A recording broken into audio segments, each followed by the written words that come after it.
What is truly the Sphinx? I know a lot of us have been to Egypt. I was guided spiritually to go to Egypt because of so many past lives there. I'm not one of those that just say it. I was guided to go there when I was lost and confused. I was seeking and seeking and seeking. I had to go there to reawaken. I went inside of the pyramid, Giza. I, re- I remembered the past life that I died. I was killed because I was sneaking around. I was in love with the daughter, the princess of another kingdom. So the soldiers would sneak her out for us to see each other. I was madly in love with her, but we were not allowed to see each other.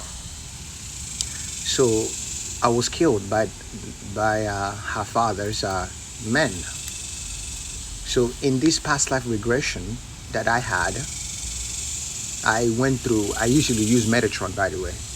I have a Metatron tattoo before I knew what it was. So I used Metatron to guide me into this past life, which I saw myself at the time. I literally saw myself.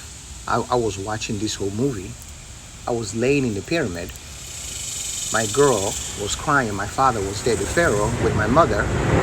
And they were all surrounded me. I was about 17, 18 years old. 6'2", 6'3", laying in that pyramid. They were just crying. He also explained, it made sense why the way I was with love in this lifetime. I've always been looking and searching for the love of my life, really.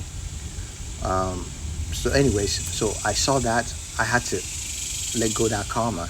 After this experience, I basically had to forgive and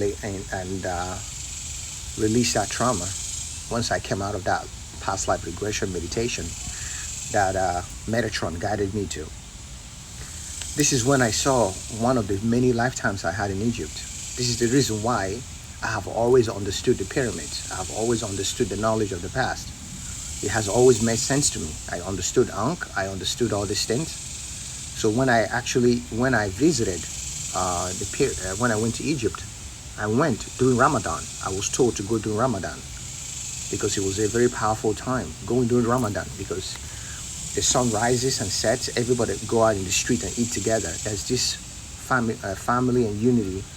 It's a powerful time to be in Egypt, which is when I went. Part 2 is coming because I wanna explain what Sphinx means and why this is the code that was left to us when we get lost.